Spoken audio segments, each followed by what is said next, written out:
ओम शांति। तो आज एक बहुत अच्छा विषय पर चर्चा करेंगे। वैसे तो मराठी तो कभी बोला नहीं, लेकिन आप लोगों को देख करके लग रहा है मराठी में बोलना चाहिए। हाँ, ठीक है।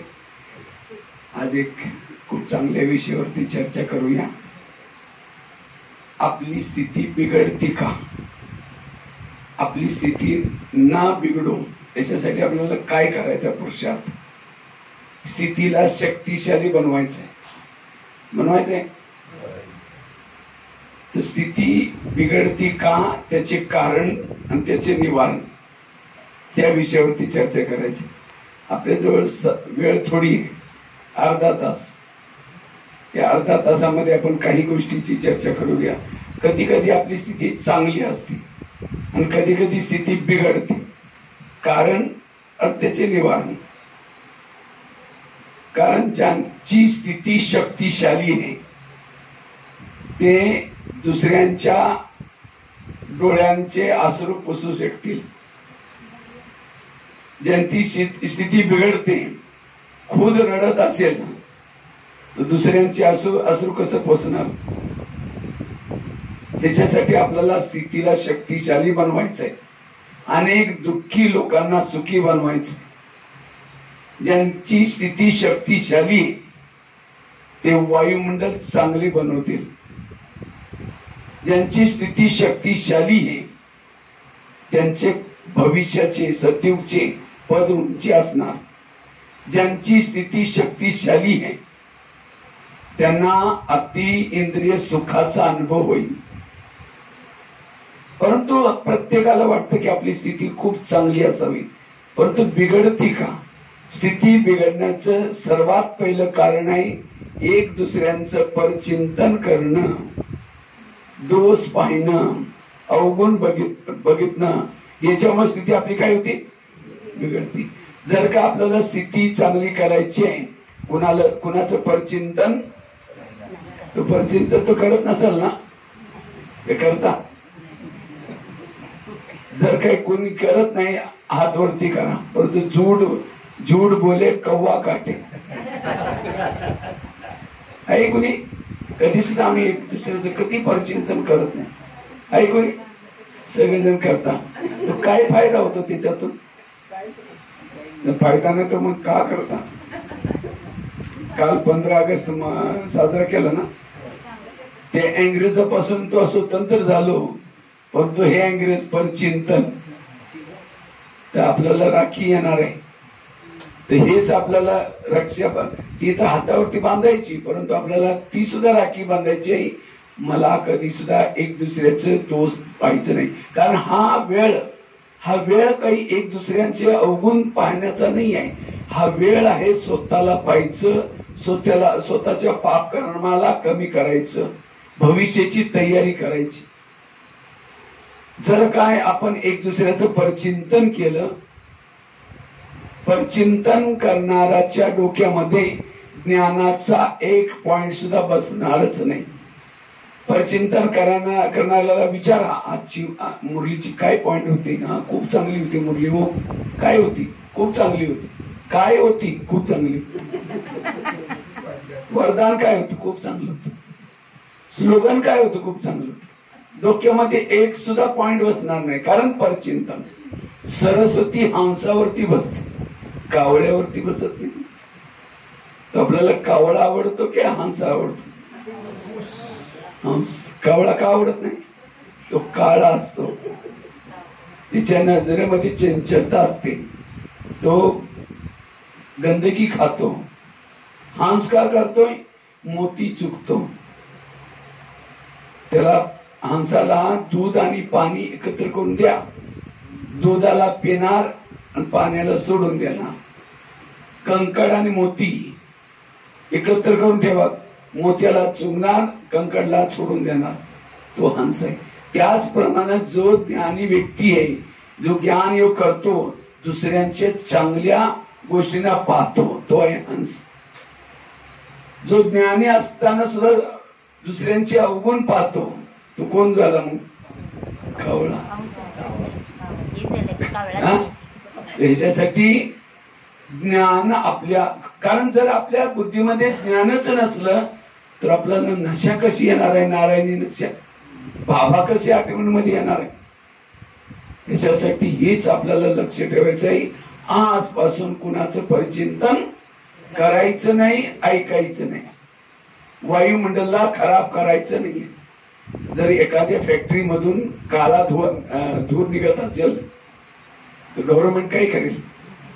बंद करेल. कारण काळ्या धुरानं काय होईल? पॉल्युशन होईल. त्याचप्रमाणे आपण जर काळा धूर काढला, परिचिंतन काय? काळा धूर, त्यातून वायुमंडल खराब होईल. बाबा वरून पाहतील परमधामातून ही महाराष्ट्राच्या कोल्हापूर जिल्ह्यातून कुठल्या फॅक्टरीतून हा धुवा निघतो आणि त्याच्या फॅक्टरीचे बुद्धीचा ताळा बंद करेल. काही काही लोकांचा झाला ताळा बंद, निघून गेले किंवा हितच आहे, परंतु ते म्हणतात पहिले बाबा आम्हाला खूप आठवणीमध्ये येत होते, खूप आनंद येत होता, परंतु आता येतच नाही कारण परिचिंतन केलं. ही धारणा पक्की करायची आहे. आजपासून कुणाचं परिचिंतन न करायचं. ज्यावेळी कुणाला उलटी येते, उलटी आल्यानंतर तो काय करतो? उलटी करतो. कुठं? वॉश बेसिन मध्ये करतो उलटी किंवा एखाद्या गटरीमध्ये. उलटी का करतो? चटपटी वस्तू खातो, तळलेलं सडलेलं असं काही चुकीची वस्तू खाल्ल्यानंतर ते पोटामध्ये पचत नाही आणि तो काय करतो? मग उलटी. त्याचप्रमाणे ज्यावेळी आपण कोणी उलटी करतो, नाक बंद करतो, तू तिकडे जा, तिकडे जा, इकडे येऊ नको. आणि इथं ज्यावेळी कोणी उलटी करतो, उलटी काय करतो? परिचिंतन का करतो? आपण चटपटी गोष्टी ऐकतो, याचा अवगुण, त्याची बुराई, याचा अवगुण, आणि ती आपल्या बुद्धीमध्ये पचत नाही. पण नंतर आपण काय करतो? दुसऱ्यांना सांगतो, मला उलटी करतो. आणि कुठं करतो? उलटी कशामध्ये केली जाते? वॉश बेसिन मध्ये. तर कान आपलं काही वॉश बेसिन तर नाहीत ना, तसा कानाचा आकार कसा आहे? खूप चांगल्या वॉश बेसिन सारखा आहे. एक नळी सुद्धा आहे आतमध्ये. ज्यावेळी स्थूल मध्ये उलटी करतो त्यावेळी आपण काय करतो? नाक पकडून त्याला पळून तिकडे जा, तिकडे जा. आणि ही चिंतनाची उलटी करतो त्यावेळी आणखी काय झालं? बसा ना, चाय पिऊन जाऊ ना, सांगा. उलटी करण्यासाठी आलेला त्याला काय पाजतो? चाय पाजतो. एकदा त्याने काय उलटी केली, रोज त्याला काही उलटी आली तर तो कुठे येणार? मग कुठे? तुमच्याकडे येणार, तुमच्या कानामध्ये उलटी करणार. आणि कानाच्या गोष्टी कुठे जातात? दिलामध्ये जातात, हृदयामध्ये जातात. हृदयामध्ये कोण बसलेला आहे? बाबा. अशा घाणेरड्या हृदयामध्ये बाबा बसणारच. त्याच्यासाठी आपल्या हृदयाला स्वच्छ ठेवायचं आहे. कधी कधी आपण काय करतो? परिचिंतन करताना फक्त आपण बघतो, इकडे कुठे कोणी ऐकतो नाही ना, इकडे हळूच त्यांच्या कानामध्ये चिवचिव चिवचिव. त्याच्यासाठी कधी कधी बाबा सुद्धा मुरलीमधून सांगतात, मुलांनो झगमई झगमई करू नका, परिचिंतन करू नका. तरी सुद्धा आपण, ही सुद्धा माया आहे. माया मला केवळ क्रोध काम हे नाही, परिचिंतन करणं ही सुद्धा माया आहे. समजा कुणाच्या घरी जावा, त्यांचे वडील बसलेले आहेत, मुलं बसले आहेत, त्या मुलांची तुम्ही निंदा नालस्ती करा. हा मुलगा खूप घाणेरडा आहे, खराब आहे, असा आहे, तसा आहे, हे आहे. आणि त्यानंतर वडिलांची महिमा करा, तुम्ही खूप चांगला आहे हो, तुम्ही असं आहे हो, तसं आहे. वडील म्हणे तू इथून निघून जा. तू माझ्या मुलांची निंदा नालस्ती करतो. कारण प्रत्येक आई वडिलाला आपली मुलं चांगली वाटतात. मुलगा लुळा असो पंगळा असो कसं जातो. त्याचप्रमाणे या साऱ्या दुनियातील लोक ही बाबाची कोण आहेत? मुलं आहेत. अज्ञानी ज्ञानी सर्व कुणाची मुलं आहेत? बाबाची. आणि साऱ्या दिवसामध्ये आपण काय करतो? माझी सून अशी आहे, माझा सासरा असा आहे, माझा ये मुलगा असा आहे, ही बहीणजी आईची, भाईची आईची. आपण काय करतो? निंदा ग्लानी करतो आणि संध्याकाळी योगामध्ये बसतो आणि काय करतो? मीठे बाबा, प्यारे बाबा, अब शांती के सागर, दये के सागर. बाबा म्हणते मी काही विसरलो का माझी महिमा? तू इथून पहिले जा, तू माझ्या मुलांची निंदा आलेस तर माझी महिमा कर. योग लागणारच नाही बाबा, प्यार करणारच नाही. प्रॅक्टिकल आहे. जर काय परमेश्वराचा प्यार प्राप्त करायचा असेल तर परमेश्वराने रचलेली दुनियातील प्रत्येक गोष्टी आपल्याला आवडायला पाहिजे. ती कशी सुद्धा त्याला आवडती आपल्याला आवडायला पाहिजे. प्रत्येकाचं त्याचे काय चूक थोडी आहे, तर त्याला पाठ दिलेला आहे तसा. याच्यासाठी परचिंतनापासून वाचणं. कधी कधी आम्ही म्हणतो नाही आम्ही करत नाही, दुसरी कुणी सांगतात, त्यावेळेस काय करायचं? त्यावेळेस आपल्याला डोकं हलवायचं नाही, डोक्याला पकडून ठेवायचं. परत आम्ही कदा आणखी काय चाललं, डोकं हलवलं त्याला सांगण्याचे इंटरेस्ट होतो. गुलजार दादीच्या सोबत राहण्याचा मौका मिळाला मला 10 वर्ष. दादींना कुणाची निंदा करत असेल, दादी हा हा म्हणून डोकं हलवत नव्हते, एकदम वरती गेले बाबाच्या जवळ. सांगणारा बघतो की तो काही सुद्धा म्हणत नाही, निघून जातो. आपल्याला सुद्धा ही धारणा करायची, परचिंतनापासून दूर राहायचं. परचिंतन करणारा सुख आणि शांतीची अनुभूती करू शकणार नाही. एक शिष्य होता, परमेश्वराकडे गेला. म्हणतो हे परमेश्वरा, मला खूप जीवनामध्ये शांतीचा अनुभव करायचा आहे, सुखाचा अनुभव करायचा आहे, मी जीवनामध्ये काही ना काही करू इच्छितो. तो परमेश्वराने सांगितले ठीक आहे, त्याच्यासाठी तुला मी 2 पिशव्या देतो. एका पिशवीला तू पाठीमागे ठेव, पाठीमागे, आणि दुसऱ्या पिशवीला तू काय कर, समोर ठेव. पाठीमागच्या पिशवीमध्ये तुझ्या शेजारी पाजारी घरातील मित्र मंडळी ज्यांच्यामध्ये जे दुर्गुण आहेत अवगुण आहेत त्यांची चिठ्ठी लिहून मी पाठीमागे ठेवलेले आहे त्या पिशवीमध्ये.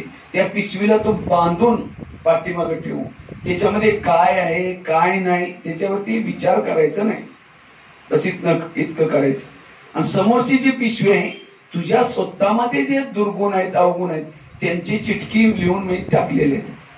तिला ओपन ठेवणं, खुलं ठेवणं, आणि त्याला काय करणं, अधून मधून त्याच्यामध्ये हात घालायचा, काढायची, वाचायची की माझ्यामध्ये काय काय दुर्गुण आहेत त्याच्यामध्ये बदल घडवायचा. बस इतकं कर.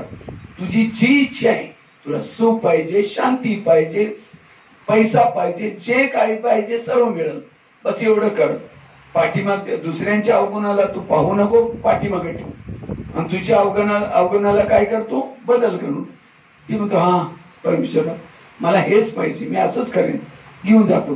काही दिवसानं तो काय करतो, पाठीमागची पिशवी समोर घेतो, त्याला काय करतो, उघडतो, त्याच्यामध्ये सोडून ते काय करतो, त्याच्यामध्ये हात घालून, अच्छा फलाना असा आहे, हा असा आहे, तो तसा आहे, स्वतः विचार तो करतो, दुसऱ्यांना सुद्धा बोलून तुला माहित आहे तो तसा आहे, सावधान राहणार त्याच्यापासून, हा असा आहे.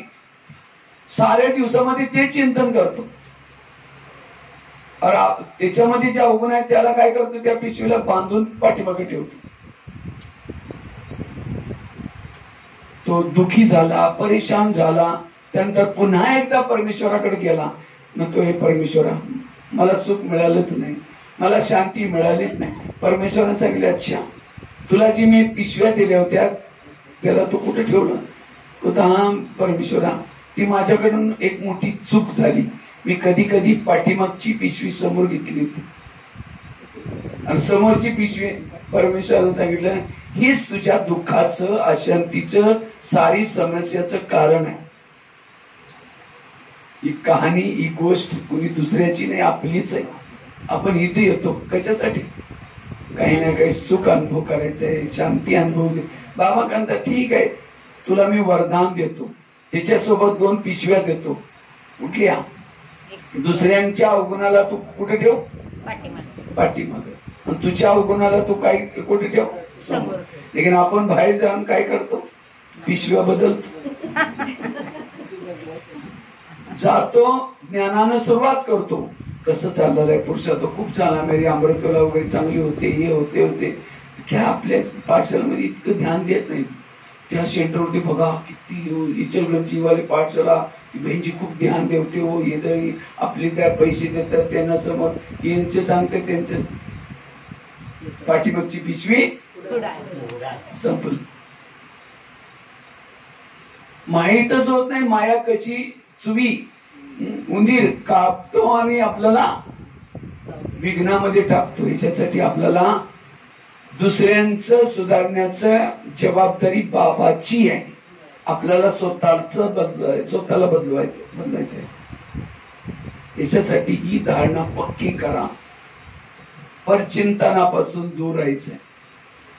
परचिंतन करणारा कोळशाचा व्यापारी आणि दुसऱ्यांचे गुण पाहणारा तो हिऱ्यांचा व्यापारी. कोळशाचा व्यापारी कुठे राहतो, झोपडीमध्ये राहतो. हात काळे, तोंड काळ, कपडे काळे, ज्याला विकतो तोसला काळा. म्हणजे हिरे विकणारा चांगल्या घरामध्ये राहतो, पॉश मध्ये राहतो, तो आपल्याला कुठला व्यापार करायचा, हिऱ्यांचा. अवगुणांचा व्यापार कधी. आणि हिरे कोळशाच्या खाणीमध्ये हिरे असतात, हिऱ्यांची वेगळी खाण नसते. त्याच खाणी ज्या व्यक्तीमध्ये तुम्ही कोळसे घेतात, अवगुण पाहतात, त्याच्यामध्ये काही हिरे सुद्धा आहेत ना. हिऱ्यांचे व्यापारी बना. आकाशामध्ये तुकलं, तुका कुठे येणार आहे, आपल्याच तोंडावरती येणार. जर का आपण दुसऱ्याचं अवगुण पाहिलं तर घटा स्वतःच. विचारा ही वेळ आहे स्वतःच परिवर्तन करण्याचं, स्वतःला सुधारण्याचं. याच्यासाठी परचिंतनापासून दूर. दुसरी गोष्ट आहे, स्थिती का बिघडते. श्रीमाताचं उल्लंघन केल्यामुळे स्थिती काय होते, बिघडते. तर तुम्ही श्रीमातावरती किती टक्के चालता, किती चालता, 100%, 80%, 50%, किती चालता. पाठशालावाले श्रीमत माहित नाही ना, मुरली रोज ऐकता ना. काय काय श्रीमत आहे, अमृतला उठणं, रोज मुरली ऐकणं, भोजन शुद्ध खाणं, पवित्रचं पालन करणं. ही जी बाबाजी मुरलीमध्ये सांगतो ती तुम्ही तुमच्या जीवनामध्ये किती आहे, किती पर्सेंट. प्रत्येकाचं वेगळं आहे. 2-4 जण सांगा तर माहिती होईल किती आहे. 60%. चांगला. आता किती पर्सेंट, 50. और पाठीमागचे माता 50, सगळी 50. बाई लोक पाठीमागचे सगळ्यांनी मिळून ठरवलंय 50. किती सांगा, प्रत्येकाचं वेगळं आहे. 60. आपण श्रीमत काला कशाला म्हणतो, रोज आंबडतो करणं. अमृतेला तिचे मार्क असतात. प्रत्येक श्रीमाताचे मार्क 10 आहे.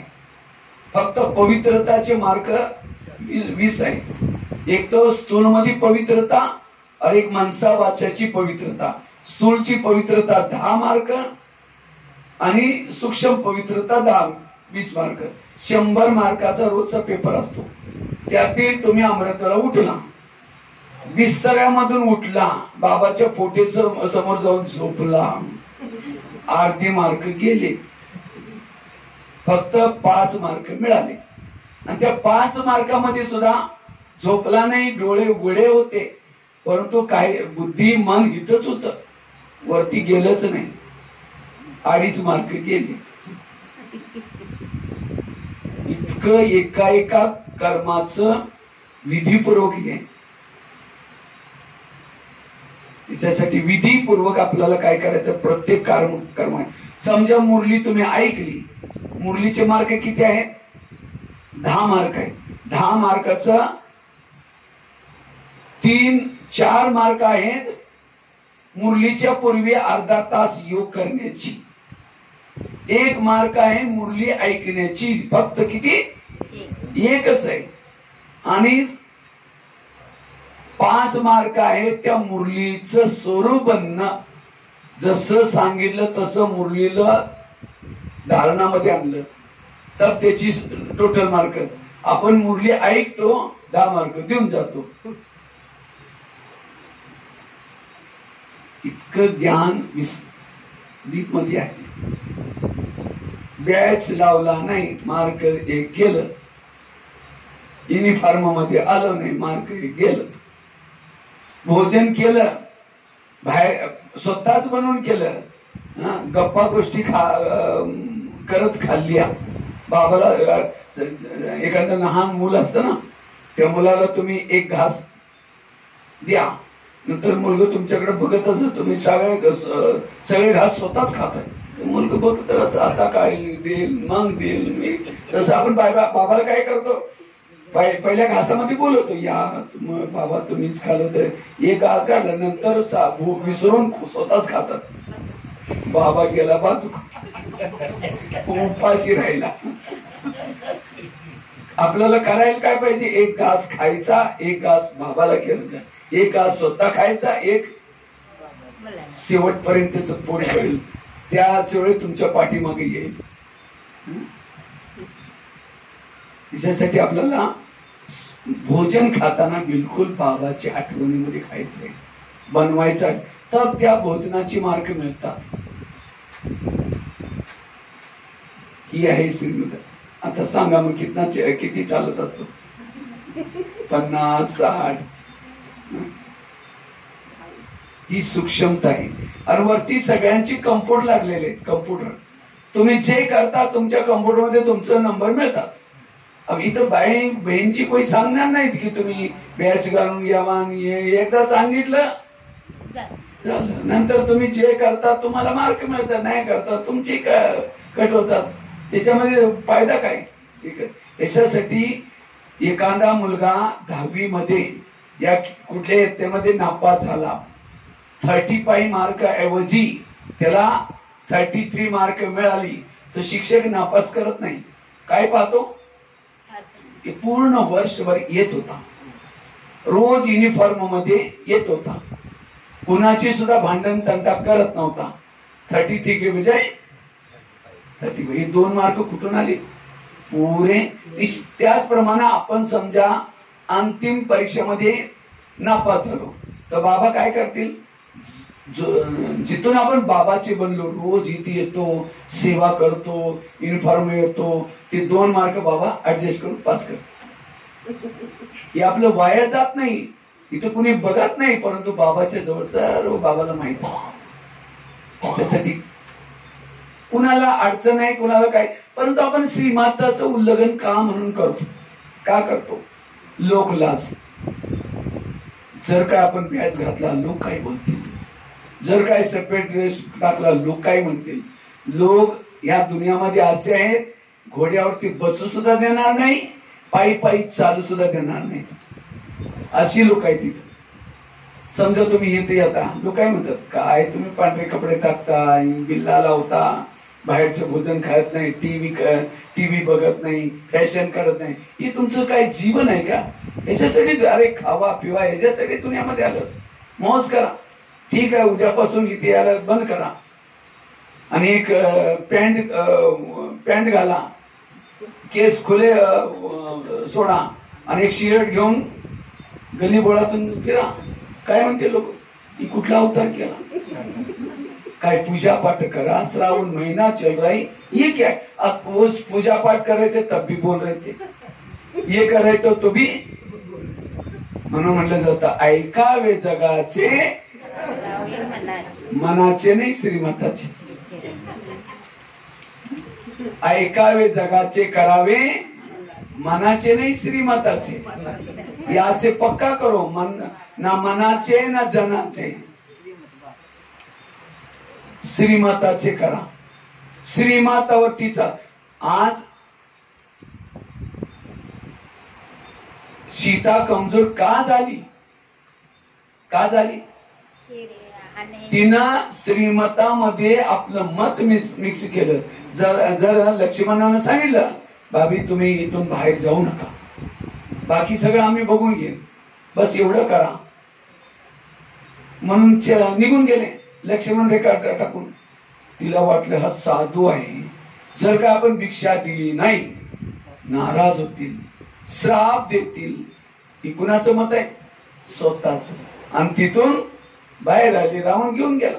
त्याचप्रमाणे आपण कुणाच्या घरामध्ये जातो तर आपण काय म्हणतो, हो यांचं भोजन जर खाल्लं नाही नाराज होतील. बाबा सांगतात कुणाला नाराज करू नका,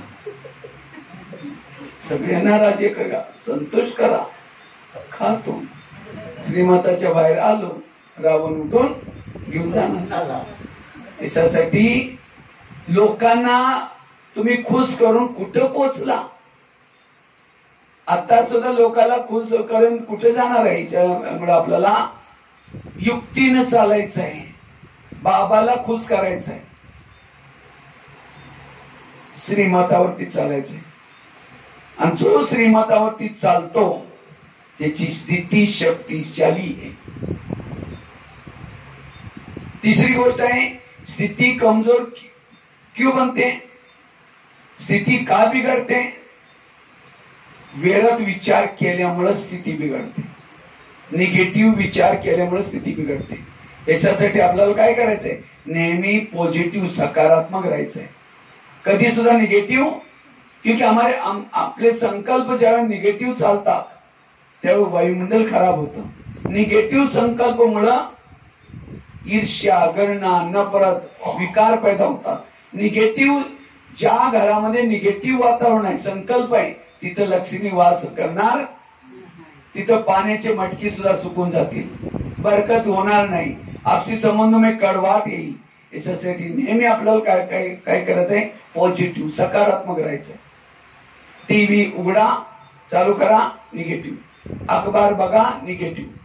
कुणाकडे जाऊन बसा, निगेटिव्ह. प्रत्येक जागी निगेटिव्ह आहे.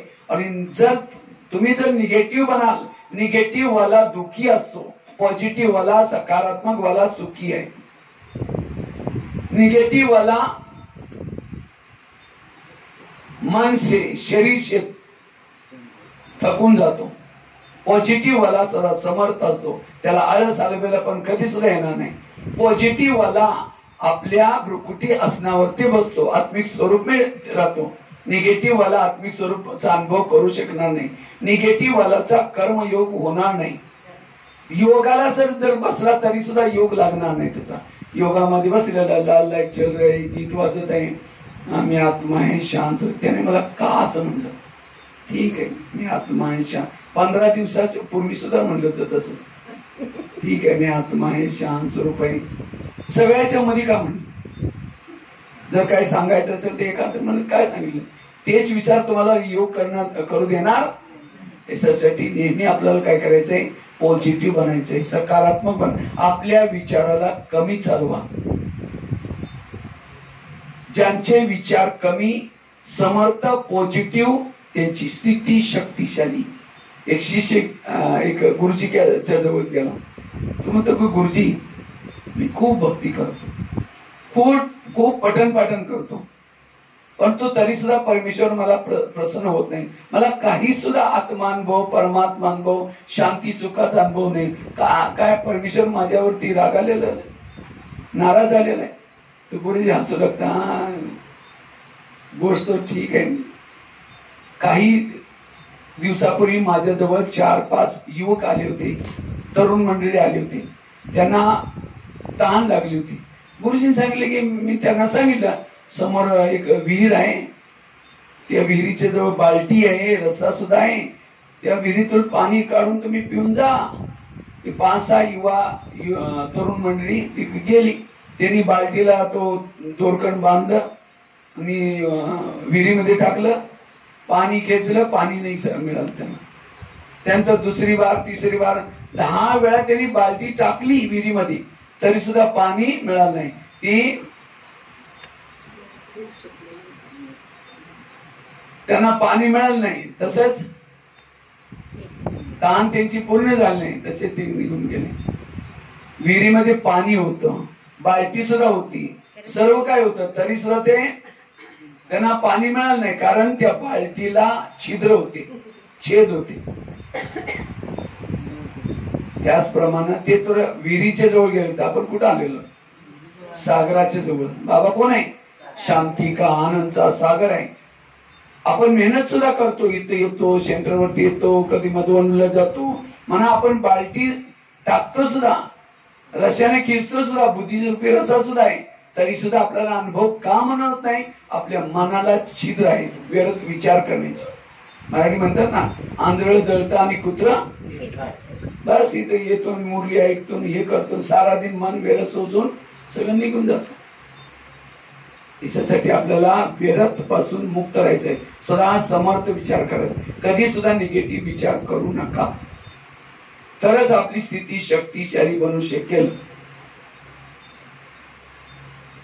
किती गोष्टी झाली, पहिली सांगितली, परचिंतनापासून दूर राहायचंय. त्याच्यासाठी पिशवीचे 2 पिशव्यांची का गोष्ट सांगितली. आपल्या कानामध्ये कुणाची उलटी घ्यायची नाही, कुणाच्या कानामध्ये उलटी करायची, धूर सोडायचा नाही, कोळशाचा व्यापार करायचा. छोटी छोटी गोष्टी जर ऐकल्या तरी सुद्धा. दुसरी गोष्ट कुठली सांगितली, श्रीमतावरती चालायचं, लोकलाच करायची. जे बाबाचे नियम आहे ते काटेकोरपणे त्याचं पालन करायचंय, विधीपूर्वक. तिसरी कोणती सांगितली, व्यर्थ विचारापासून स्वतःला काय करायचंय, स्वतःचा सांभाळ करायचा. आपल्या मनाच्या छिद्राला बंद करायचंय. तिच्यासाठी खूप बाबांनी ज्ञान दिलेलं आहे. ड्रामाचं ज्ञान, कर्माचं ज्ञान, जे काही घडतं ते चांगलं घडतं, किती सारे ज्ञान, सर्व ज्ञानाचे पॉइंट दिलेले आहे. आणि त्यातून आपल्याला काय करायचं, मनाला व्यर्थापासून वाचवायचे, तरच आपली स्थिती शक्तिशाली बनू शकेल. चौथी गोष्ट आहे, स्थिती कमजोर होण्याचे कारण आहे देहाचं भान. जेव्हा आपण देहाच्या भानामध्ये येतो त्यावेळेस स्थिती आपली बिघडून जाते. जसे एखाद्या घरामध्ये खूप दिवस पर्यंत तिथं कोणी राहतच नाही, लाईटच नाही, अंधार असतो, तिथं काय राहतात, भूत राहतात. एक भूत, दुसरं भूत, तिसरं भूत, आणि त्या बंगल्याला नाव दिलं जातं भूत बंगला. त्याचप्रमाणे आपल्या शरीरामध्ये ज्यावेळी आत्माची लाईट कमी होते त्यावेळी विकारांचे भूत येतात, काम, क्रोध, लोभ, मोह, अहंकार. इसलिए विकारांचे भूत माझ्यामध्ये येऊ नये त्याच्यासाठी आपल्याला काय करायचे, रोज लाईट लावायचे या घरामध्ये. रोज बाबा मुरलीमधून कथा सांगतात, मुलांनी तुम्ही आत्मा समजा, आत्मा समजा. या आत्म्याचं लेसन पुन्हा पुन्हा का सांगतात, कारण आपण जोपर्यंत आत्माच्या स्वरूपामध्ये आपण टिकू शकत नाही तोपर्यंत देवी देवता कसं बनणार आहे. देवी देवता बनण्याचा, विकारपर विजय प्राप्त करण्याचा पहिला धडा आहे आत्मिक स्वरूप. कारण जिथं देहाचं भान असतं तिथं विकार येतात, काम, क्रोध. याच्यापेक्षा सुद्धा सर्वात मोठा कोण आहे, देहाचं भान. देहाचं भान विकारांचा सरदार आहे, मुखी आहे, त्याला मारा, बाकी सगळं पळून जातील. परत आपण काय करतो, त्याला सोडून कामाला मारतो, काम विकाराला खतम करण्याची कोशिश करतो, क्रोधाला हे करतो.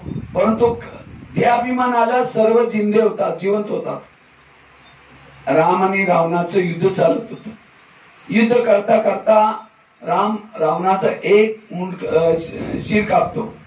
ती शिर तो कापलं गेलं जातं, परंतु पुन्हा नंतर जोडले जातं, नंतर कापतो. राम परेशान झाला, त्यावेळी विभीषण त्याच्या जवळ आला, सांगितलं हा रावण असा मरणार नाही, त्याच्या नाभीमध्ये तीर मारा. नाभीमध्ये तीर मारला, रावण मरून गेला. त्याचप्रमाणे आपण सुद्धा रावणाला मारण्यासाठी खूप दिवसातून युद्ध करत आहेत. कोणी 10 वर्ष, कोणी 20 वर्ष, कधी कामाचा गळा कापतो. ते काम विकार नंतर पुन्हा 2-4 महिन्यानंतर येतोच. क्रोधाचा गळा कापतो, काही दिवसानंतर येतोच. कारण आपण नाभीमध्ये तेल मारलेलं नाही. देह भान आहे नाभी. रावण तब मरेगा जब शरीर में आत्मा का भान निरंतर रहेगा. याच्यासाठी आपल्याला मी आत्मा या लेसन वरती खूप ध्यान लक्ष ठेवायचंय.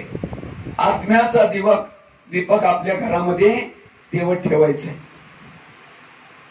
भूत घाबरतात कशाला? लाईटला. विकार घाबरतात आत्मिक स्थितीला. असं काही म्हणतात मला सहनच होत नाही, माझे संस्कारच बदलत नाही, माझा योगच लागत नाही. हे सर्वांचं कारण आहे ध्येयाचं भान.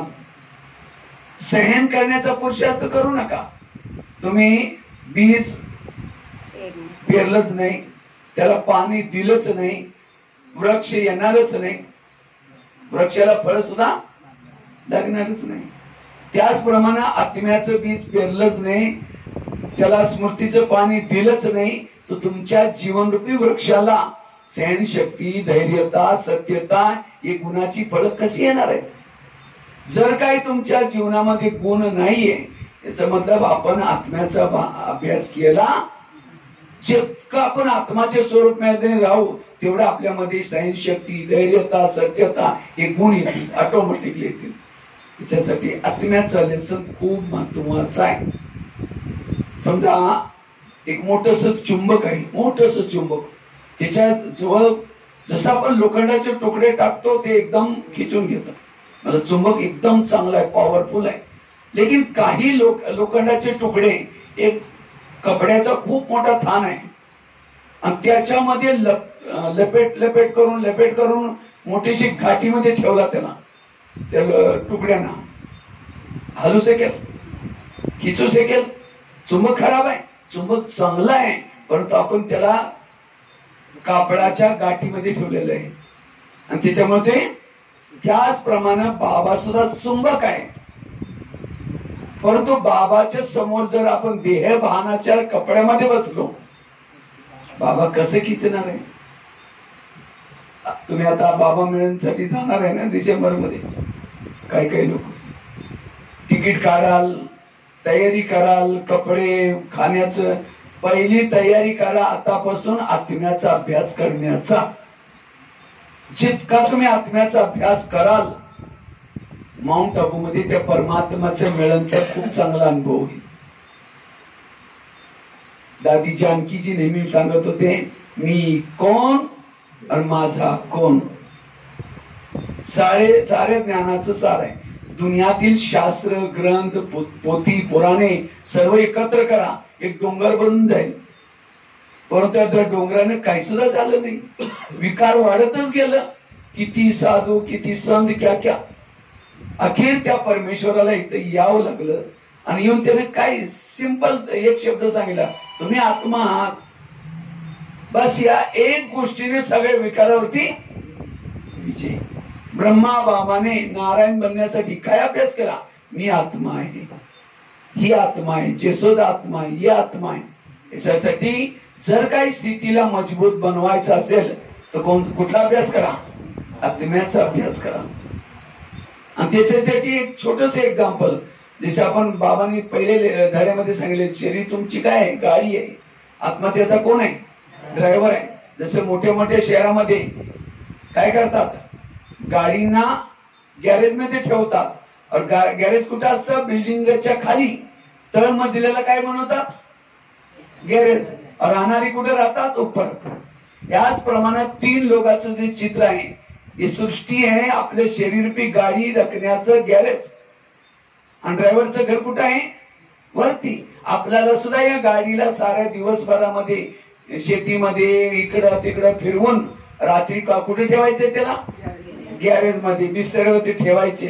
जो ड्रायव्हर काय करतो? काही ना काही कव्हर टाकतो, नमस्ते करतो, लॉक लावतो आणि त्यानंतर शिडीने या लिफ्टने वरती आपल्या मम्मी पापाच्या जवळ जातो आणि फ्लॅटचा दरवाजा बिल वाजवतो. मम्मी दरवाजे उघडतात, त्यांना समाचार देतात, झोपून जातो. त्याचप्रमाणे आपल्याला सुद्धा काय करायचंय सर? आपल्या शरीररूपी गाडीला बिस्तरावरती ठेवायचंय, काही ना काही त्याच्यावरती चादर वगैरे टाकायची आहे आणि त्या गाडीला नमस्ते सुद्धा करायचं. कारण 84 जन्म खूप गाड्या मिळाल्या, परंतु ही गाडी खूप महत्वाची. काळी असो, शिकलेली असो, सवरली असो, कशी सुद्धा असो, परंतु ही गाडीमुळे आपल्याला 84 जन्माची कमाई होती. सतीमध्ये खूप चांगली गाडी मिळाली होती, दिसायला सुंदर होती. त्या गाडीच्या कानातून ईश्वरी महावाक्य ऐकलं,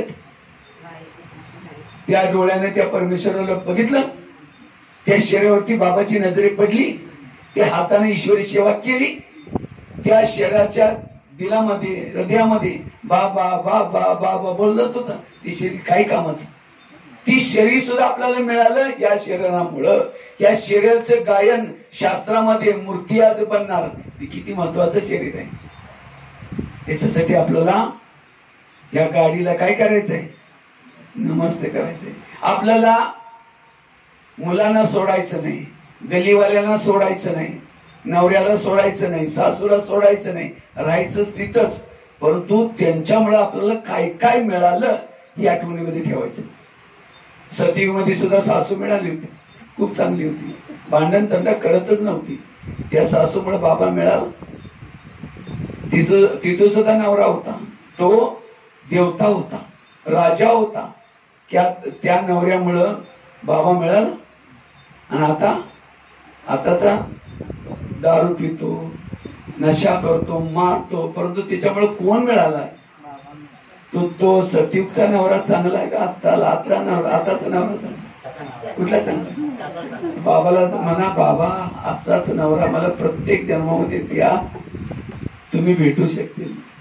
संगमयुगचा नवरा सुद्धा चांगला, शेजारी सुद्धा चांगली, मुलं सुद्धा चांगली, शिरीच वा माझं भाग्य. काही सुद्धा आपल्याला वाईट काही सुद्धा दिसणार नाही, सगळं चांगलं दिसू नये. नजर बदला तर नजारे, जसा तुम्ही चष्मा वापरता तशी दुनिया दिसते. याच दुनियामध्ये तुम्हाला स्वर्ग बघायचा असेल, आपल्या नजरेला बदला. पॉझिटिव्ह. कृष्ण कुंतीच्या जवळ गेला, कुंतीला विचारतो तुला काय वरदान पाहिजे, तुझ्या भक्तीचं फळ देण्यासाठी मी आलेलो आहे. तिने सांगितले की मला म्हणतो की तुला सोना चांदी जे पाहिजे ते मग. कुंतीमध्ये मला काही सुद्धा नको, मला फक्त समस्या द्या, विघन द्या. तू म्हणतो तू काय मागते, तथा असं तुम्हाला तुझी जो इच्छा पूर्ण होईल. त्यांनी सांगितले तुम्ही सोना चांदी काय म्हणून मागितलंय, समस्या का? ती म्हणते समस्या होत असतील तर तुम्ही माझ्या सोबत राहणार, सोन्या चांद्याला घेऊन मी काय करू. त्याचप्रमाणे जितकी आपल्या जीवनामध्ये समस्या असतील, विघ्न असतील, कोणी आठवणीमध्ये येणार आहे? बाबा. जितका बाबा आठवणीमध्ये येईल तेवढं आपलं उंच पदवी. म्हणून बाबा कधी कधी बांधिली मातांना आठवणीमध्ये करतात. मुरलीमध्ये बांधिली मातांचा योग खूप असतो. कारण बांधिली मातांना ज्यावेळेस त्यांना त्रास दिला जातो, तंग केलं जातं, त्याच्या हृदयापासून कुणाची आठवण येते? बाबाची आठवण. त्यामुळे त्याचा योग सुद्धा गेला. आणि ज्या मातांना पती तंग करत नाही, सास तंग करत नाही, खूप प्यार करते, त्या माताचा योग कुणाशी लागणार? पतीशी. आणि जिचा सासूचे पतीशी योग आहे त्याचं पद सुद्धा तो पती तंग करणारा पाहिजे या प्यार करणारा पाहिजे.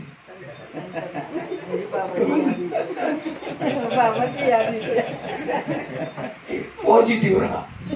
तंग करण्यासाठी ह्याच्यासाठी दिलं आपला योग लागण्यासाठी. मुलं जर पेपरच नाही दिली तर नोकरी काय लागणार आहे?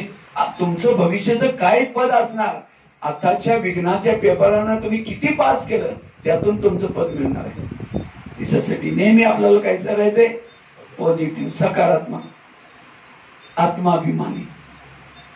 याच्यासाठी आत्माभिमानी स्थितीचा अभ्यास करायचा. सतयुगचा पती कुठे राहत होता? दिल्लीमध्ये. संगमीचा कुठे राहतो? गावाचं नाव काय? पुरीच्या जवळ रंदगे. तो करंदवाला चांगला या दिल्लीवाला चांगला? किती चांगलं आपलं भाग्य. याच्यासाठी असं आपल्याला नेहमी पॉझिटिव्ह राहायचंय, सकारात्मक राहायचंय. नाही तर आपण काय करतो? फक्त याला काही अक्कल नाही, काय मारतो, काही हे करतो. देवी असं श्राप देत नाही, त्याला अक्कलच नाही. बेअक्कल आहे, गाढव आहे असं म्हणतो. देवीला विद्या तिचं वरदान ह्या तरी खाली येतो, तोंड पाठीमागे होत. आणि जेव्हा आपल्याला कोणी काही म्हणतात तर आपण 15 दिन त्याच्याशी बोलत सुद्धा नाही असं म्हणतात. ओम शांती वरदान ह्याच्या ऐवजी खाली येतो किंवा कधी कधी असं सुद्धा होत. समजलं? असा कुणी देवीचा हात आहे?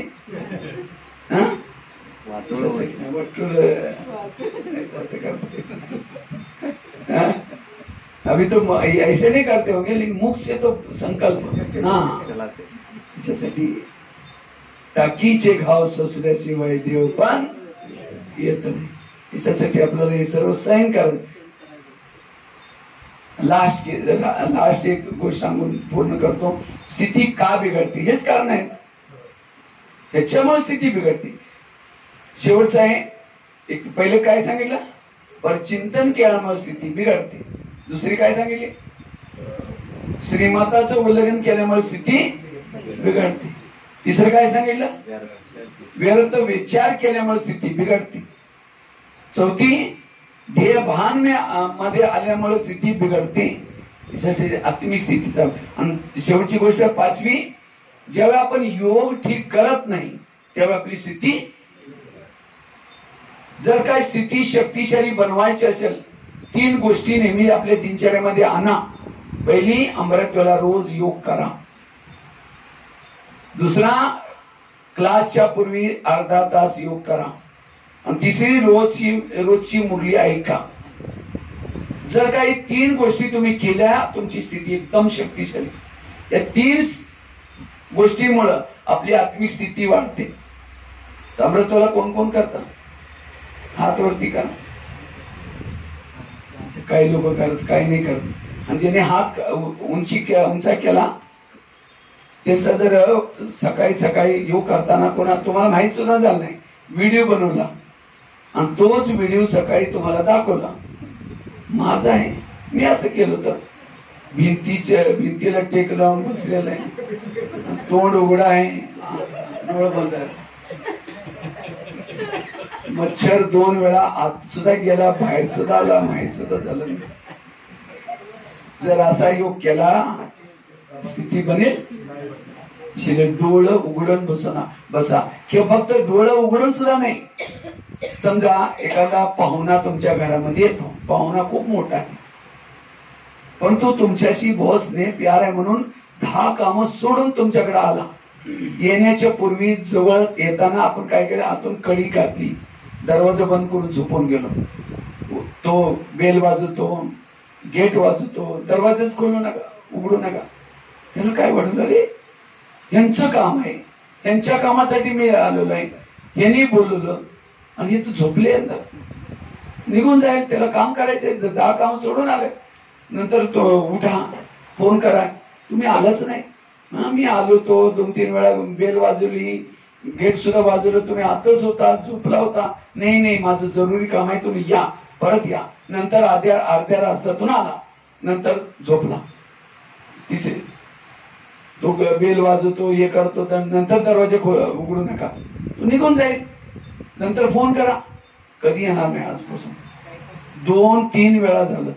त्याचप्रमाणे आपण अमृतवेला उठतो, उठून काय करतो, बाबाला बोलवतो, मिठे बाबा, प्यारे बाबा, आ जाओ, हम आपसे बातें करनी है, बातें करनी है, त्याला निमंत्रण दिलं, तो निघून आला. आपल्या घराच्या समोर आण्याच्या पूर्वी आपले डोळं बंद, दरवाजा खिडकी बंद. तेरे द्वार खडा भगवान भगत भरले झोली भगत ओम संधी झाला. तो बाबाला तो किती लोक बोलवतात सकाळी सकाळी, जिकडे बोलवतो निघून जातात. तेव्हा आपली झोप उघडती, मिठे बाबा, बाबा पाठीमाग बघतो, नंतर मला बोलवतात, आधार असतो, नंतर येतो, नंतर आपण झोपतो. याच्यासाठी आपल्याला डोळं कसं ठेवायचं आहे, एकदम जागृत अवस्थेमध्ये बसा. फक्त डोळे सुद्धा उघडू नका. समजा तुमच्या घरामध्ये कोणी पाहुणा आला, त्याला समोर बसून त्याच्या तोंडाकडे बघत राहा.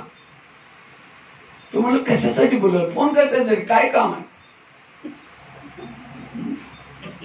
काही भाई बहिणी काय करतात, बाबाच्या फोटोकडे बघत राहतात, नंतर आतून घडीमध्ये बघतात घड्याळामध्ये किती मिनिटं बघायचंय, नंतर 5 मिनिटं. कोणी पाहुणा तुमच्या घरामध्ये आला, त्याच्या तोंडाकडे बघा, घडीकडे बघा, त्याला वाटलं की मी कुठे जायचं असेल, मला बार बार घडी दाखवत आहे. याच्यासाठी आपल्याला बोलायचं आतून, बाबा तुम्ही किती ज्ञान दिलं, माझ्या बुद्धीला तुम्ही काय करत खोललं, किती काय काय असं चांगले गहरी गहरी गोष्टींचे. बाबा सारी दुनियातील लोक झोपलेले, आमच्या घरातील सुद्धा झोपलेले, तुम्ही आत कसे आला, आत येऊन मला उठवलं आणि माझ्या भाग्यामध्ये कपाळामध्ये लिहिता. किती धन्यवाद तुमचा करू. एक दिवशी याच्या अमृत वेळा एक जन्माचं तो लिहितो, तुला इतकं दागिने देईन, इतके तुम्हाला तासदासी देईन, तो लिहित आहे. आपण म्हणून म्हणले जात ना, जेव्हा परमेश्वर तुमच्या याच्यामध्ये लिहित होता तर झोपत होता की देव आला द्यायला वटा नाही. याच्यासाठी आपल्याला जागृत होणं अमृतला करायचे. कधी कधी काय करतात, मी आत्मा आहे, शांत स्वरूप आहे, शक्ती स्वरूप आहे, आता जात आहे चांद सूरज तारणांच्या पलीकडे पलीकडे जाऊन तर त्यांचं झोप आली, आडीगुडी तुटून जाईल. याच्यासाठी अटेन्शनचं आपल्याला काय करायचे, योग करायचंय. दुसरा, क्लासच्या पूर्वी चांगला योग करायचा संघटनमध्ये. परंतु आपण क्लासच्या पूर्वी सुद्धा काय करतो, येता येता बघतो की वांग्याची भाजी खूप बसलेला आहे तिथं विकत, काट्याची वांगी आहे बाजारात बघा, लक्ष घडायला पाहिजे. काठीवाली वांगीची भाजी आलेली आहे, चला आज वांगी बनवूया. पहिले आपण म्हणतो की नाही भाईचा क्लास आहे, कोण मुरली आहे, कोण नंतर घ्यायची. आता दुकानवाला तिथंच आहे, कुठे जाणार आहे, इथं आलो, लाल लाईट चालू आहे, गीत चालू आहे, मी आत्मा आहे, शांत स्वरूप आहे. ओहो पिशवी तर आणलीच नाही, वांगी कशी घेऊन जायची. ठीक आहे, त्याचा जो प्लास्टिक वगैरे बघूया, मी आत्मा आहे, शांत स्वरूप आहे, शक्ती स्वरूप आहे. आपण गॅसवरती दूध ठेवलं होतं तापत, त्या गॅसला बंद केलं किंवा चालू आहे, बंद केलं, ठीक आहे, मी आत्मा आहे, कुणी उजवीनं मी आत्मा आहे, शांत स्वरूप आहे, शक्ती स्वरूप आहे. हो, काल उद्या तो पाहुणा येणार होता घरामध्ये आणि विचार केला त्यांच्यासाठी पुरणाची पोळी बनवायची, पण तो हरभऱ्याची डाळ आहेच नाही. तर ठीक आहे, दुसरं काही बनवूया, मी आत्मा आहे, शांत स्वरूप आहे. लाल लाईटची सफेद लाईट झाली, योगाचा टाइम संपलं. समोर बसणारा काय म्हणतो, हो हो त्यांनी तो अर्धा तास योग केला, त्यांचा योग कुठं लागला होता, वांग्याची किंवा पूर्णाच्या पोळीची, बाबाची योग नव्हती. असे योग करतील त्यांची आत्मिक स्थिती बनणार आहे, तो सारा दिन स्थिती बिघडते. त्याच्यासाठी आपल्याला ज्यावेळी तुमच्या घरामध्ये कोणी पाहुणा येतो, पाहुणा खूप मोठा आहे, तो पाहुणा कधीही नाही येणार, येता आल्यानंतर त्याची आई आणि पाहुणा तो काही ना काही गप्पा गोष्टी करत आहेत, त्यावेळी मधून मूल येतं, मम्मी आई माझी टाय कुठं आहे, माझे सँडल कुठं आहे, माझे बस मी पाहुण्याशी बोलत आहे, नंतर ती, कारण मुलगा तर रोजच आहे, पाहुणा कधी येणार आहे. त्यावेळी मुलांचं सुद्धा आपण काय करतो, दुर्लक्ष करून त्या काय करतो, त्याच्याशी बोलतो. त्याचप्रमाणे परमेश्वर कधी नाही येणारा, 5000 वर्षातून एकदा आलेला आहे. हे वांगीन हे तर रोजच काम आहे. याच्यासाठी अटेन्शन देऊन बसायचं आहे, योग चांगला करायचा आहे. आपण पेरणी करतो, त्याच्यापूर्वी काय करतो, नांगरण करतो, शेतीची मशागत करतो, नंतर टाकतो ना, पेरणी करतो. त्याचप्रमाणे आपल्या डोक्यामध्ये ज्ञानाची बीज, मुरलीची बीज टाकायचे, त्याच्यापूर्वी अर्धा तास योग करून बसायचं. आपण काय करतो, मुरली किती वाजता चालू असते, 7ला, संध्याकाळी सकाळी संध्याकाळी 7ला. तो योग किती वाजता चालू होतो, या योग करतच नाही. मुरली सुरू झाल्यानंतर येतो. काय फायदा, मी काही महाराजजी किंवा सत्संग याचे सत्संग नाही, काही सुद्धा बदल येणार नाही. मुरली तुम्ही फोडून सांगायची गरज नाही, जसं शब्द आहे तसं वाचा, 25-30 मिनिटांमध्ये मुरली पुरी होऊन जाते. कारण खूप जुनी आहेत ना तुम्ही, पुढून सांगायची गरज नाही आहे, परंतु योगाची गरज आहे. अर्धा तास योग करा, नंतर मुरली ऐका, तर फायद्याची. आजपासून ही धारणा पक्की करायची. योग करून मुरली ऐकायची. आणि मुरली कुठं ऐकायची आहे? तिसरी गोष्ट, या पाठशाळेमध्ये आजकाल काही काही काय करतात, ऑनलाईन वरती ऐकतात. आणि कुणी बोलत ना, आम्ही ऐकतो. कुठे ऐकतो? ऑनलाईन मध्ये. पीस ऑफ माइंड टीव्ही में जे ऑनलाईन मध्ये मुरली ऐकतील त्यांची पूजा सुद्धा ऑनलाईन वरतीच होईल. त्यांच्या मंदिरामध्ये कोणी सुद्धा येणार नाही. तुम्हाला वाटतं की तो आमच्या मंदिरामध्ये यावं, पाणी टाक. आणि कोणी आठवड्यातून एकदा येतो गुरुवारती, त्याच्या मंदिरामध्ये गुरुवारी एक दिवस लोक येतील, पाणी टाकून निघून जातात. कारण गुरुवारची देवी. याच्यासाठी आपल्याला रोज काय करायचंय? ज्ञान ऐकायचं. आणि कुठे ऐकायचंय? सेंटरवरती. बाबाला एकदा ब्रह्मा बाबांना दादीने विचारलं, तुम्ही त्रेतायुगाच्या देवी देवतांच्या पढाईचा प्रबंध काय करणार? त्याच्यासाठी मधुवनमध्ये इतकं मोठं हॉल बनवायला पाहिजे, डायनिंग हॉल आवाज. बाबांनी सांगितलं नाही, फक्त तुम्ही 9 लाख लोक रेग्युलर स्टुडंट बनवा सतयुगचे. त्रेतायुगच्या पढाईचा प्रमाण मी नंतर करेन. आणि आता बाबांनी 5-6 वर्षापासून काय केलं? Peace of mind TV, Facebook, WhatsApp हे सर्व चालू केलं. कुणासाठी? त्रेतायुगासाठी. तर तुम्हाला कुठल्या युगामध्ये जायचंय? सतयुग मध्ये जायचंय, त्रेतामध्ये जायचंय? सतयुग. मुरली कुठे ऐकायचे? सेंटरमध्ये, पाठशालामध्ये. या 3 गोष्टी केल्यामुळं आपल्याला कधी सुद्धा नकारात्मक विचार येणार नाही. 1-2 महिला होत्या, एक राहत होती पहिल्या मजल्यावरती, दुसरी खाली. दुसऱ्या मजल्यावरती रोज काय करते? आपल्या घरातून, खिडकीतून शेजारच्या छतवरती बघत होते, ते कपडे सुकवत होते. पहिली मजलीवरती छतवरती. तो पतीला बोलून दुसरी मंजिलीवरती काय करते? पतीला बोलून सांगते, तुम्ही विचारून या की काय साबण वापरते, कुठला सर्फ वापरते, किती मळकट कपडे, जाऊन विचारून या. रोज ती सांगते, पती काही सुद्धा बोलत नाही. एक दिवशी त्या दुसऱ्या मजल्यावरती महिलांना शेजारीची कपडी खूप चांगली दिसू लागली.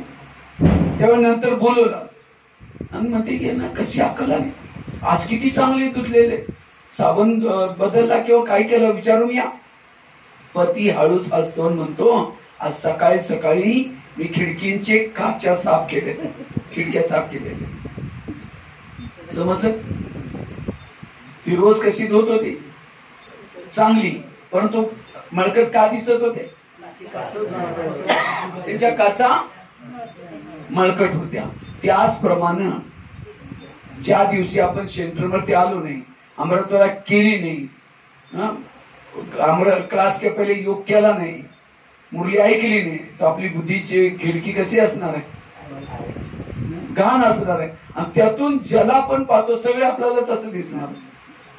त्याला अक्कल नाही, असं का करतो, तसं का करतो. यासाठी आपल्याला काय करायचं? रोज आपल्या खिडक्यांना, कोण कोण साफ करता खिडक्या? हातवरती करा. खिडक्या म्हणजे घरांच्या नाही. त्यांना हे वाटलं की घराच्या. मी अभी 6 महिन्यापूर्वी नेपाळमध्ये गेलो होतो. 3 दिवसाची भट्टी होती. पहिल्या दिवशीच मी हा पॉइंट सांगितला, तुम्ही खिडक्या साफ करत. दुसऱ्या दिवशी 4-5 महिला आल्याच नाही क्लासमध्ये. तिसरी दिन आल्या. बहिणीजीने विचारलं, तुम्ही काल का म्हणून आलो? ते म्हणजे भाईजीने परवा सांगितलं ना, खिडक्या साफ करा. आम्ही सर्वजण खिडक्या साफ करणे. म्हणजे मी काही घराची खिडक्या नाही बोलत. कोणची खिडकी? आत्म्याची खिडकी. रोज मुरली ऐकणं, क्लासच्या पूर्वी योग करणार आणि अमृतवाला करणं. जर काही 3 गोष्टींना तुम्ही विश्वासानं करा, तुम्हाला काही सुद्धा मनामध्ये व्यर्थ विचार येणार नाही.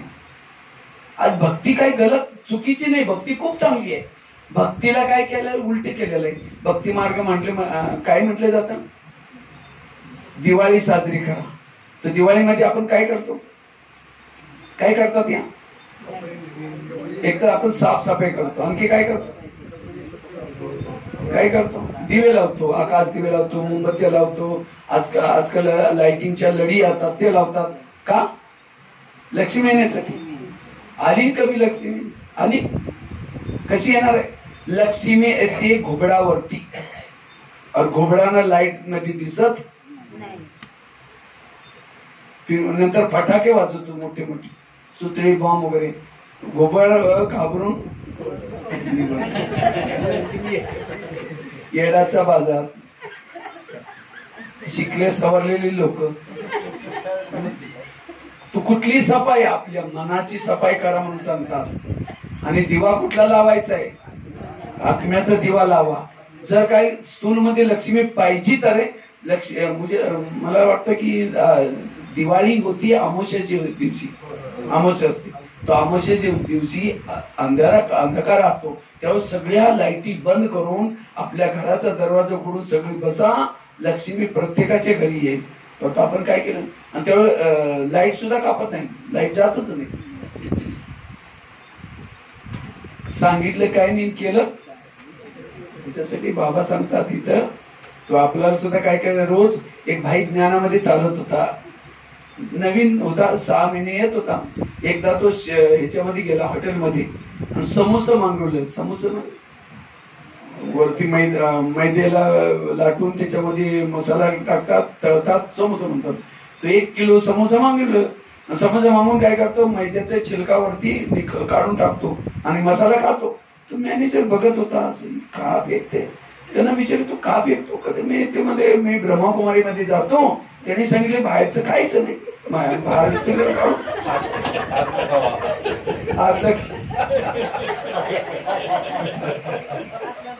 बघा मला बाहेरचं खायचं नाही, मला बाहेरचं करतो ना.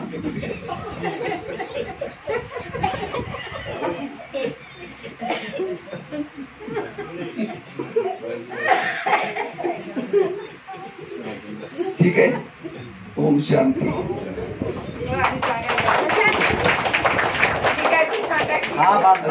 माझा स्वतःचा अनुभव सांगतो नंतर थोडासा. तसं शरीराचं नाव आहे भगवान भाई. लौकिक मध्ये तसं मी सांगली जिल्हा आणि जवळजवळ 40 वर्षापासून ज्ञानामध्ये आहे. तसं लौकिक मध्ये धनगर समाजामध्ये जन्म झालेला. 11 वर्षापर्यंत सुद्धा शाळेमध्ये गेलो नव्हतो. 11 वर्षानंतर आमच्या शेतीतून एक रोज मुलगा जात होता. मला वाटलं की कुठे जातो, त्याच्या मी पाठीमागे गेलो. एका जागी शाळा चालू होती, मंदिरामध्ये शाळा लागत होती. एकच शिक्षक होता आणि 7 इयत्ता तिथं बसत होत्या. मी त्या शिक्षकांना सांगितले, सर मला सुद्धा शिकायचं आहे. त्यांनी सांगितलं, तू मोठा झाला तू शिकू शकतो. मला नाही सर, मला माझं काही सर्टिफिकेट नको, मला मार्गलिस्ट नको, माझी हजेरी सुद्धा लावू नका, मला फक्त क शिकायचं आहे. जेव्हा मी बाहेर गावी जाईन त्यावेळेस एसटीचा बोर्ड कसं वाचेन. त्यानं शिक्षकांना सुद्धा वाटलं की हा गोष्ट चांगली आहे, ठीक आहे उद्यापासून ये. मी पहिल्या दिवशी शिक्षकांनी मला 5वी इयत्तेच्या मुलांच्या सोबत बसवलं आणि सांगितलं, पहिलीला ज्यावेळेस शिकवेन त्यावेळेस सुद्धा ऐकायचं, दुसरीला शिकवेन त्यावेळेस सुद्धा ऐकायचं. रोज यायला सुरुवात केली. तर आई वडिलांनी विचारलं, तू रोज कुठे जातो? शाळेमध्ये जातो. शाळा काय असते? गेलं तिथं गेल्यानंतर काही शिकल्यानंतर आपल्याला नोकरी लागणार मुंबईमध्ये, नंतर खूप सारा पैसा येणार. त्यांनी सांगितले, आताच तुला द्यायला पैसा नाही तर येणार कुठून? आपली गरीबी आहे. मला नाही, मी तुमच्याकडून पैसे मागणार नाही, पैसे नको. मी रोज काय करत, सगळ्यात लवकर लवकर उठायचं, निंबाचे निंबोळे एकत्र करायच्या, बाबळीचा ढींग काढायचा, विकायचा. तिथं करंजीचे झाड असतात त्याचे एकत्र करायचं, त्याला बीज वगैरे, कारण त्याचे साबण वगैरे बनते, तेल बनतो. ते असं म्हणून आपल्या स्वतःच्या पायावरती शाळा शिकवत होती. 7वी इयत्तेमध्ये बोर्डाची परीक्षा होती. जिल्हा परिषद स्कूल होतं, ती शाळा होती बोर्डाची. ते शिक्षकांनी सांगितले, तू वह्या वगैरे आणत नाही, उद्यापासून येऊ ना. मला काय करायचं, चोरी सुद्धा करायची नाही. मी एक गोष्ट ऐकली होती, जे मुले चोरी करतात त्यांना परमेश्वर पुढच्या जन्मामध्ये हात देत नाही. चोरी सुद्धा करायचं नाही, आई वडिलांना तंग सुद्धा करायचं नाही, गरिबी आहे त्यांची. मी रद्दीतून जुन्या वह्या घेऊन येतो, त्या जुन्या वह्यांना पाण्यानं धुवायचं, शाईने लिहिलेलं धुतल्यानंतर शाईनी, आणि त्याला उन्हामध्ये सुकवायचं आणि त्याच्या दोऱ्यानं शिवून डायरी वही बनवायची. असे शाळा शिकत होतो. असं शिकत असताना 9वी इयत्तेमध्ये त्या जुन्या वहीच्या सोबत एक ब्रह्माकुमारीचं पुस्तक सापडलं, आणि त्या पुस्तकानं माझ्या जीवनाची कलांजली दिली आणि इथपर्यंत आणली. एका पुस्तकातून मला बाबाचा परिचय मिळाला. त्याच्यामध्ये मिळालं 3 लोकांचं चित्र. 8 दिवसापूर्वी शिक्षकाने एक धडा शिकवला होता, मनुष्य चंद्रमापर्यंत गेलेला आहे. त्याच्यावरती कोणी गेला, अल्मस्ट्रॉंग नेलमार्मस्ट्रॉंग, त्याचं नाव सुद्धा सांगितलं होतं. ज्यावेळी मी हे चित्र बघितलं, मी बघितलं चंद्रमा तर खाली आहे, त्याच्यावरती सूर्य आहे, त्याच्यावरती सुद्धा ब्रह्मा एक म्हातारा माणूस बसलेला, त्याच्यावरती विष्णू, नंतर शंकर, वरती सुद्धा बिंदू. आम्ही तर कोणी गेला असं त्यावेळी ते चित्र बनवलं. मी शिक्षकांना विचारलं, सर तुम्ही ते खूप जुन्या सायंटिस्टचं नाम सांगितलेलं आहे, परंतु चंद्रमाच्या सुद्धा वरती कोणी गेलेलं आहे? ते म्हणले कोणी नाही गेलं नाही. मी म्हणलं माझ्याकडे एक पुस्तक आहे. ते म्हणले ठीक आहे, उद्यापासून उद्या घेऊन ये. दाखवलं. त्यानं बाजीची लिखत वाचली, नाही छोडो, याचा काही प्रश्न तुला येणार नाही याच्यामध्ये परीक्षेमध्ये. मला सर शाळा काय प्रश्नोत्तर लिहिण्यासाठी थोडी शिकतात. मी काय केलं, प्रिन्सिपालला विचारलं, त्याने सुद्धा असा गोलमाल जबाब दिला. आमच्या गावातल्या प्रत्येक व्यक्तीला विचारलं, त्याने सुद्धा असंच.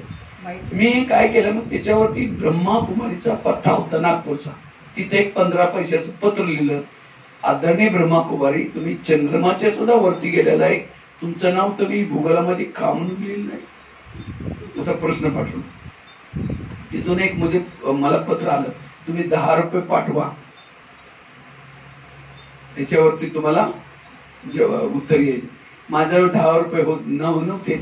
मी 6 महिन्यापर्यंत काय केलं, पाणी विहिरीतून आणून लोकांना विकलं, 2 पैसे 3 पैसे असं म्हणून 10 रुपये एकत्र केलं, पोस्टाने पाठवलं. 1 महिन्यातून एक पुस्तक येत होतं, आत्मा. पुढच्या महिन्यामध्ये परमात्माच्या वरती ज्ञान, 3ऱ्या महिन्यामध्ये सृष्टी चक्राचं ज्ञान, शिडीचं ज्ञान. ते ऐकून मला सगळे ज्ञान समजलं. आता दुनिया बदलणार आहे, सतयुग येणार आहे. ते जसं सांगितलं तसं मी योग वगैरे लावायला सुरुवात केली. त्यानंतर माझी 10वी झाली. 10वी मध्ये पहिला नंबर घेतला. गेलो तो 5वी मध्ये डायरेक्ट, 10वी मध्ये पहिला नंबर. त्यानंतर मी ITIचा कोर्स करण्यासाठी विट्यामध्ये आलो. तिथं एक ब्रह्माकुमारीची पाठशाला चालू झाली. ती ITI मध्ये मी 8 तास बसत होतो आणि अर्धा तास ब्रह्माकुमारीची पाठशाला मी जात होतो. आणि ते ज्ञान ऐकून एकदम मनोबल वाढलं आणि हळूहळू योग लागायला सुरुवात केली. ज्यावेळी एक दिवस बाबा म्हणतात, नाही मुलांनो, तुम्हाला जर योगाचा खरा अनुभव करायचा आहे, भोजनामध्ये शुद्धता पाहिजे. माझा तर घरातून डबा येत होता. आमच्या गावाला तो बस जात नाही, परंतु करगणीच्या जवळ आमचं गाव आहे. तो आमची आई काय करत होते, आठवड्यातून एकदा तिथं बाजारला जायची आणि तिथे एक माताजी माझ्या ओळखीची होती. मी तिथं हॉस्टेलमध्ये राहत होतो. त्यांच्याजवळ ज्वारीचे पीठ देणं. ती माताजी फक्त रोटी बनवत होते. ती रोटी, सुकी रोटी, ती घेऊन एक माझा दोस्त होता, त्या रस्त्याने येत असताना ती रोटी घ्यायची आणि ते बसमध्ये ठेवायची. आणि ती आम्ही विट्यामध्ये त्याला घेऊन त्या रोट्या, आजूबाजू बसलेले आमचे दोस्त, ते मला काही ना काही सब्जी किंवा देत असं मी चालू. ज्यावेळी बाबाने याची मुरली ऐकली त्यावेळी माझा तो टिफिन येतो, बनवतात कुणी, किती लोकांचे नजर पडतात, मी योगी कसं बनणार आहे. बाहेर जाऊन मी मुरली ऐकल्यानंतर भीषण प्रतिज्ञा केली, आजपासून शुद्ध भोजन खायचं. पैसे सुद्धा नव्हतं, बनवायला सुद्धा येत नव्हतं, परंतु मला वाटलं की नाही, बाबाचं नियम पालन करायचंय. मी काय केलं, 3-4 दिवस काही सुद्धा खाल्लं नाही. मला खुशी झाली की 3 दिवसापासून मी बाबाच्या श्रीमंतावरती चालत आहे. त्यावेळी गीता पाठशाळावाल्यांना माहित झालं की कुछ काही सुद्धा खात नाही. त्यांनी मला एक स्टोव दिला, एक पातेलं दिलं, काही तांदूळ आणून दिलं. ते तांदूळ उकडायचं, शिजवायचं, त्याच्यावरती साखर टाकायची, त्यालाच खायचं. ती 4 वर्ष ती खाऊन शाळा शिकलो. आणि आता बाबांनी कुठे बसवलेलं आहे? 25,000चं भोजन जिथं बनतं त्या भंडारीमध्ये बसवलेलं आहे. ही आहे बाबाची कमाल. त्यानंतर ITI पूर्ण झाला. सांगलीमध्ये आलो. सांगलीच्या नंतर आष्टामध्ये सुद्धा काही दिवस राहिलो. त्यानंतर इचलकरंजीमध्ये माझा लौकिक भाऊ आहे, तिथं राहिलो. इचलकरंजी नंतर मी इथून 2 वर्षानंतर मधुवन मध्ये गेलो होतो, भट्टीमध्ये, कुमारांच्या भट्टीमध्ये. आणि सेवेचा चान्स भेटला, सेवा करता 2 वर्ष तिथं राहिलो. तिथून दिल्लीमध्ये गेलो. दिल्लीमध्ये सुद्धा गुलजार तिच्या सोबत 10 वर्ष राहिलो.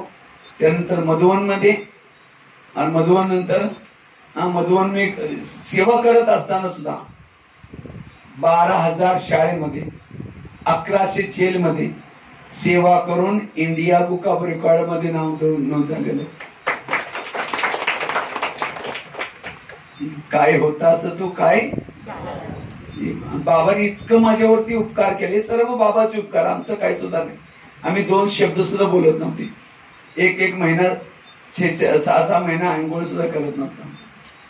एकदा कपडे घातले फाटल्यानंतरच बघा, अशा लोकांना सुद्धा बाबा काय बनवतात. कवडी पासून हिरा म्हणून आपलं नावच देऊन टाकलं.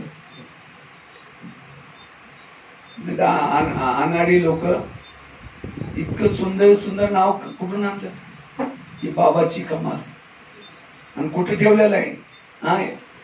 धूल, माझा एक लेख छापला होता हिंदी ज्ञानामृत मी, 3-4 वेळा त्याचं पाठ, धूल में छिपा हुआ हीरा, त्या धुळीत पडलेला होता. तिथून बाबांची नजर कसा तो स्वतःच आला, नदीतून हे केलं, आपला परिचय दिला आणि घडवून कुठं ठेवलं? माउंट आबूच्या शोकेस मध्ये. 1 साल 2 वर्षासाठी प्रोग्राम बुकिंग असतात. माझं खूप निमंत्रण, भारतातील कुठला सुद्धा कोपरा सोडलाच नाही. तमिळनाडू, कर्नाटक, प्रत्येक सेंटर मध्ये जवळजवळ, नेपाळ सुद्धा, नेपाळमध्ये सुद्धा 70 जिल्ह्यामध्ये गेलो नाही, फक्त 6-7 जिल्हे. तिथली भाषा सर्व जाणतो, माहित आहे सगळं सब कुछ. हे बाबाची कमाल. ठीक आहे. ओम शांती.